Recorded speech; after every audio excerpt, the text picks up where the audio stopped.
What's going on, guys? Today I have another trade recap for you today. Today is Monday, February 9th, 2026.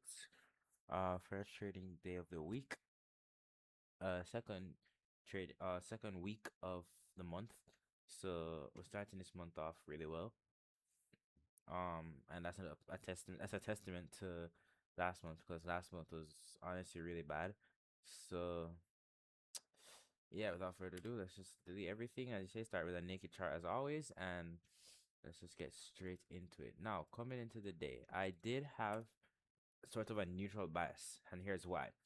So, today we're gonna learn about intermarket analysis. So, on Nasdaq, you can see we have a suspension block, right? A bearish suspension block, which is used to take price lower or send price lower. Where is the suspension block? It's right here, right? But you can also see on the daily. I'm gonna see if I can find a tool to mark this out now. Oh, is this? Yeah, we have relative equal lows down here. Gonna move that. Yeah, we have relative equal lows down here. So you may be thinking, oh, we have relative equal lows, we might be coming down for that, and that's fine. I actually did think that. I figured that the market would do kind of something like this, where we come up into the back into the suspension block. Truth be told, I wasn't expecting such a deep retracement. I was expecting this low to get hit.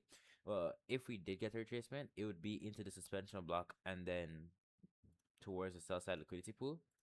But as you can see, you've just been super aggressive, and uh we displaced back in and we're closing above midpoint. We're spending time in the upper half. If we're bearish, we would probably see like the wicks would kind of look like this, and then the bodies would just kind of flesh down like that. I didn't get straight, but like flesh down like that down into the sell side. So now that we're spending time in the upper half, I'm looking more leaning towards the buy side above and eventually all-time highs.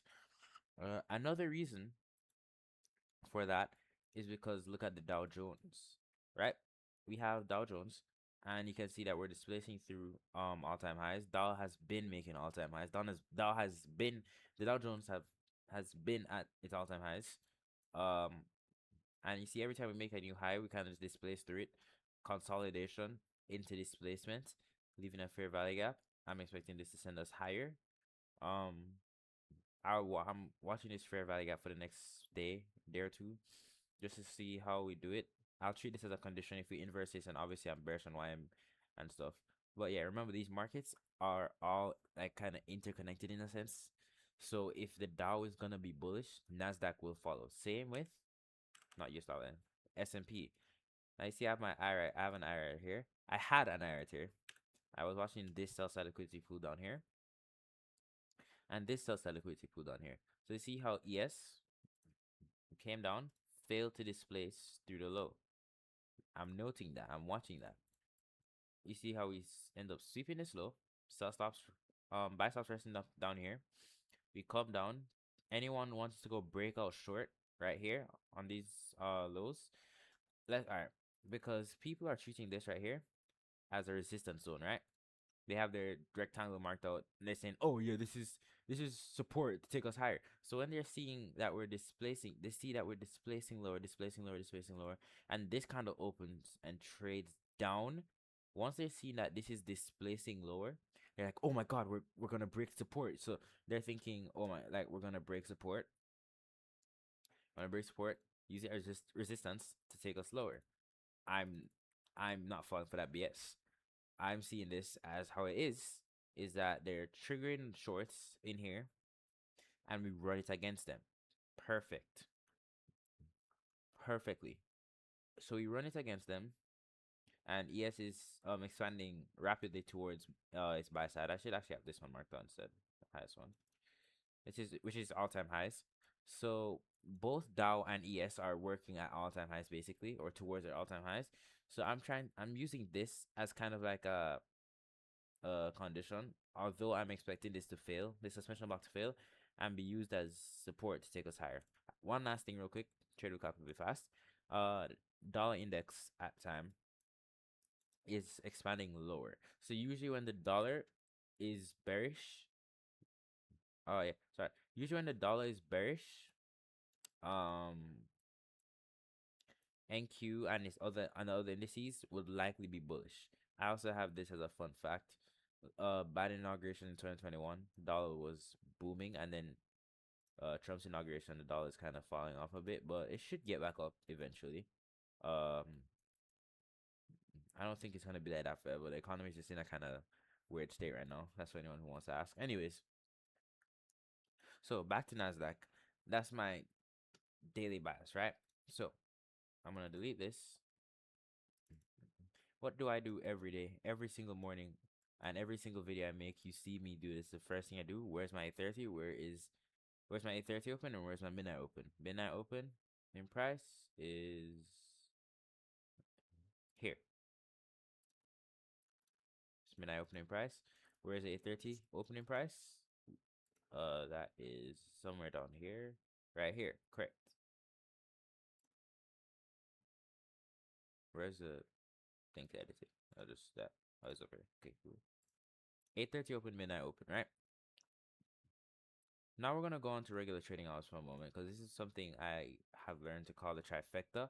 We open at a discount, right? Below our 8:30 open, below our midnight open. We have buy side resting above. I'm gonna mark this. Actually, I'm not gonna mark that, but just know we have buy side. I don't want too many lines. Buy side resting above. We open. This is yesterday's close. This is New York. The equities open 9:30. Open trade lower, and we're gonna go back onto electronic trading hours now. This is all you need, by the way. You don't need any higher time frame fair value gaps. Although you can note the fact that we were inside a higher time frame fair value gap. That being a 4-hour fair value gap. I wasn't paying much emphasis to this morning because truly I knew we're already that we were bullish. I scrolled through the time frames. I saw this. I didn't really need to mark it out. I just kind of mentally know what's there and what's not there. So we do have a 4-hour fair value gap. I'll stand it to the right so you can see the label. H for busy, buy side imbalance, sell side inefficiency. Right. So let's get some lipstick on this now. We have sell side, sell side. Open at 9:30, we trade lower, right? Remember the same logic I use on the daily chart. Yeah, same logic I use on the daily chart. Anyone wants to go break out short on this low right here, they're viewing this as support, right? So once we come down here with rapid displacement and we trade one tick below that low, everyone is saying, oh my god, we're gonna use this as resistance, take us lower. Same thing I said on the daily chart with the same lows, right? They're thinking, oh my god, we're gonna come up, use this as resistance to take us lower. Now, smart money, the actual right way to trade, we know that trading smart money, we know that that's just BS. We don't need that, right?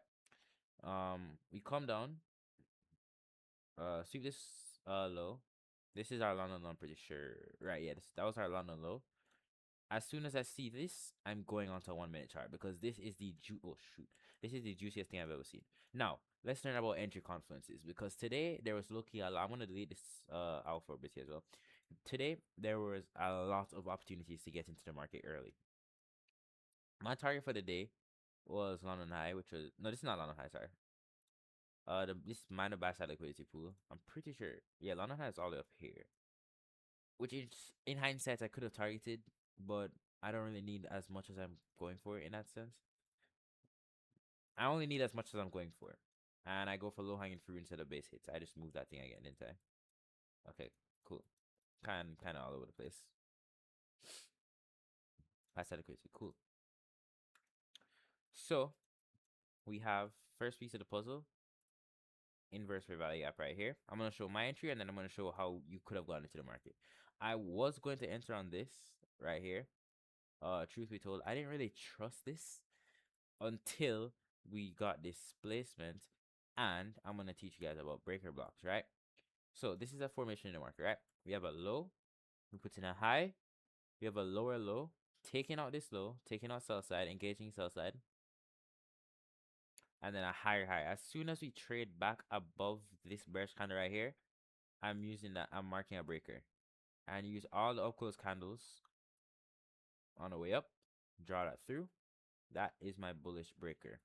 And my entry was exactly 25,080, which was about here. So as soon as I see we're leaving the high end of the breaker, I mark execute. Truth be told, my entry could have been much lower, but it's fine. So yeah, around there and some change. It wasn't 50, but it was with zero, but it's fine. My stop loss goes at the low, just below the breaker. And my target was just the buy side liquidity pool above, right? I could have left that run until midnight open, truth be told, but I mean, I'm just, as I said, taking low hanging fruit. Doesn't really matter. So you could have entered on the breaker. For those who trade changing state to delivery, you have a changing state to delivery right here. Series of down close candles that engage in sell side, closed above. That's an order block, or also known as a changing state to delivery. We also had a market structure shift. I like to mark mine with a light bulb. I don't know why. We had a market structure shift, which is a short-term high displays through market structure shift. You could have entered there. You could have entered off of this order block here. This is an order block. You could have entered off the inverse fair value gap here. You could have entered off of a 2-minute. There's a 2-minute wick inefficiency here. You could have entered off of. You could have graded this wick. As soon as this candle opens, trades down, you can buy right there. That can be your entry. There's so many ways to get into the market when the market moves so smooth. That's just the point I'm trying to make.